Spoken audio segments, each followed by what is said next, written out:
So since I planned this trip to Dubai, my perception was quite skewed in regards to the disability tax.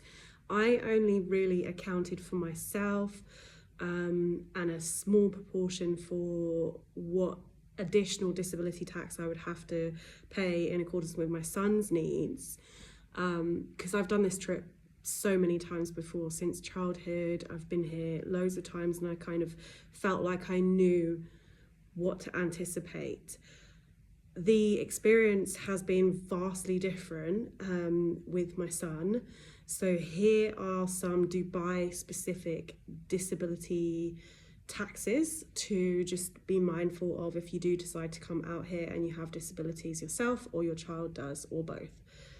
So I am neurodivergent, which means that I also have to account for my needs as well in that regard. So number one, and probably one of the biggest, is transport. So we have a metro here. It's very handy, it's so useful, very direct and pretty easy to navigate to a degree. Now, saying that, the metro is obviously not dissimilar to the tube in London or any other transport system in the world, in that it's very busy, very fast paced, and a lot to navigate by way of noise, crowds, etc. As is the experience in London, my son struggles with this kind of transport, right? And it poses mobility issues because it can lead to sensory overwhelm. It can lead to not being able to get up off of the floor, not being able to move. It can also cause me to feel massively overstimulated and overwhelmed, which means that afterwards I would then need to take some time between transitions just to be able to make sure that I'm regulated and I'm taking care of my own needs. So in this regard, I actually had to and have been paying quite a substantial amount more than I estimated on taxis. They do have a taxi service here, not dissimilar to the UK. They do have Uber. They also have Careem, which most people use Careem. So yeah, that's very handy to use, but obviously if you're using that on a daily basis to get around, it can become quite costly. The second most obvious disability tax here, especially for those of us who are autistic, with sensory processing disorder or ADHD, etc., or who just struggle to regulate their temperature or might have a different profile to others, is the heat. So we're out here in September.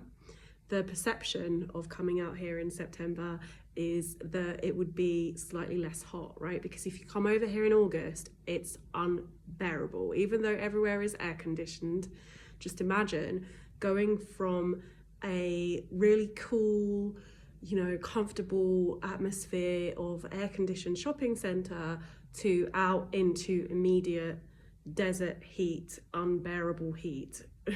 It's just too much, right? So we came out here in September. However, I think we're having quite a late summer. Well, maybe not summer, but temperatures are still quite high over here in September, meaning that oftentimes we can't actually get out until the afternoon. From 3 p.m. onwards, it becomes more bearable to be outside. 4 p.m. is perfect time to enjoy being outside without becoming overwhelmed. In my son's case, he's still struggling to acclimatise to the heat. I think for any child, it would be difficult to acclimatise to the heat, but bearing in mind those additional needs of neurodivergent children or children with other disabilities and adults, there's that added tax that we have to pay.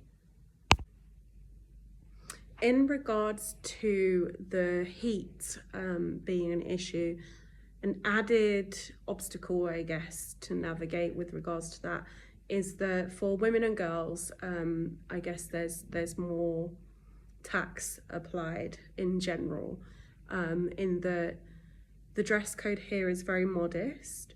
So if you're going to a formalized setting, for example, a restaurant, it's advisable to have full length sleeves and a long skirt or trousers, just to be respectful of the culture, actually.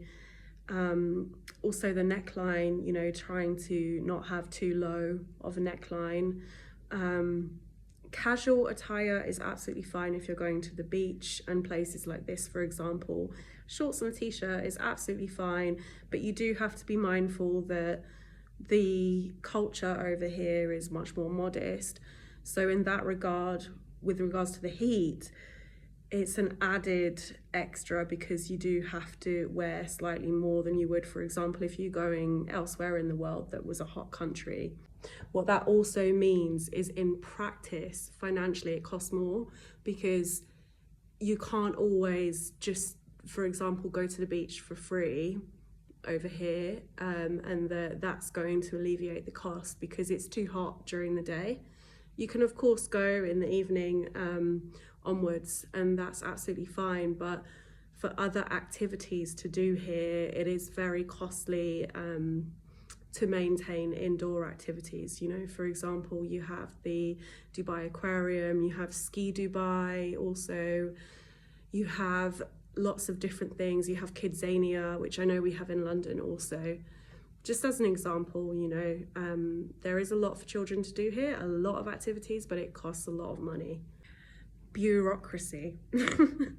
Now, this is a tax in general, but it is a disability tax in my opinion, because, you know, if someone's neurodivergent and struggles with social cues or communication in general, to then have to navigate that added layer of bureaucracy is very stressful, especially for autistic individuals. It can induce meltdown, right?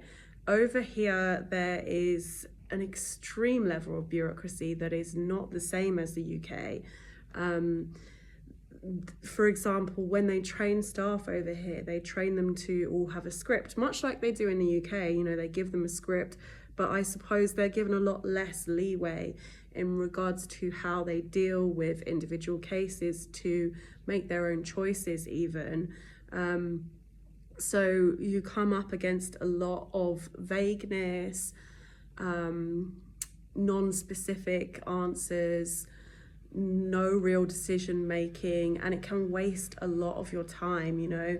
And for those that struggle with waiting, or not having definitive answers, you know, especially for the autistic brain, where we need to know, is it a yes or a no? Is it left or right? Is it up or down? Which way am I going, right? You need specifics and rigidity. The bureaucracy here doesn't provide that. So that is something else that you need to navigate. You do have to learn sometimes to be quite assertive and very direct here to cut through it. So I guess that's also a point of resiliency for those who are autistic, especially those who have a demand avoidant profile. You know, when it comes to their sense of justice, sometimes this might actually be a strength in regards to navigating the bureaucracy. And I guess the final one is food, okay? Or the final one that I can think of is food. So it's the baseline of needs, of course, are the same no matter where you are in the world. And you need to make adjustments to those needs no matter where you are. But sometimes they're exasperated depending on geographical location. And for here, yes, we have lots of fast food, you know, all of the fast food that you can imagine, really, because they have American franchise as well as UK franchise over here. So all of the recognizable names, they have McDonald's, Shake Shack, etc. That's great.